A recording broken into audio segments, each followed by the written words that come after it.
দক্ষিণ চব্বিশ পরগনা জেলার জয়নগর বিধানসভা কেন্দ্রকে সামনে রেখে আসন্ন 2026 বিধানসভা নির্বাচন ঘিরে রাজনৈতিক উত্তাপ ক্রমেই বাড়ছে। এই কেন্দ্র থেকে তৃণমূল কংগ্রেসের প্রার্থী হিসেবে ফের ভরসা রাখা হয়েছে প্রাক্তন বিধায়ক বিশ্বনাথ দাসের ওপর। দলনেত্রী মমতা বন্দ্যোপাধ্যায় এবং দলের সর্বভারতীয় সাধারণ সম্পাদক অভিষেক বন্দ্যোপাধ্যায় তার উপর আস্থা রেখেছেন।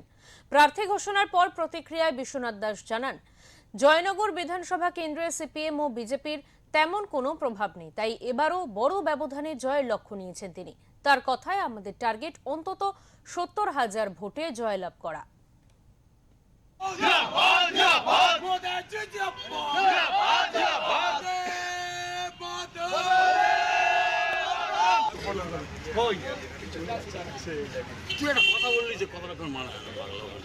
অশুভ মালের নাম করি না।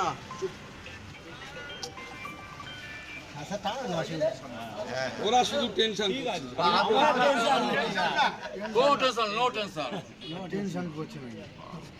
কত আগে বলে দিয়েছি, কোনো টেনশন করবে না কেউ।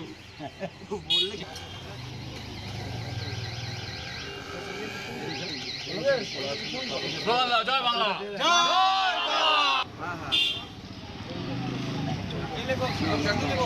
রাউন্ড দিয়ে হবে না, না যতই করে কুৎসা অপচার এশায় নিয়ে বারবার আক্রান্ত বাংলার বিরুদ্ধে, তেমনি জয়নগর বিধানসভা কেন্দ্রের বিধায়ক বিশ্বনাথ দাস এবং বর্তমানে তিনি তৃণমূল কংগ্রেসের প্রার্থী, তাহার বিরুদ্ধে একের পর এক অপপ্রচার দুর্নীতির অভিযোগও তিনি সামনে রেখেছে। কিন্তু সব কুৎসা অপপ্রচার দূর করে মুখ্যমন্ত্রী মমতা বন্দ্যোপাধ্যায় ও অভিষেক বন্দ্যোপাধ্যায় আস্থা রেখেছে বিশ্বনাথের ওপর। এবং কি সাধারণ মানুষ ও স্থানীয় মানুষের একটাই দাবি, বিশ্বনাথ দাস, শিক্ষক বিশ্বনাথ দাস তিনি কিন্তু বারবার মানুষের পাশে থেকেছেন।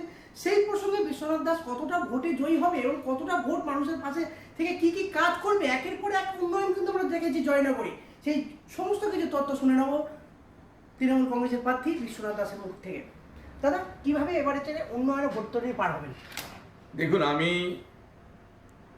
সারা বছর মানুষের পাশে থাকি।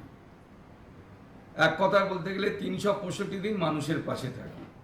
আপনারা একটু পিছনের দিকে যদি যান, 2016 সালে জননেত্রী মমতা বন্দ্যোপাধ্যায় আমাকে এই কেন্দ্রে প্রার্থী করেছিলেন।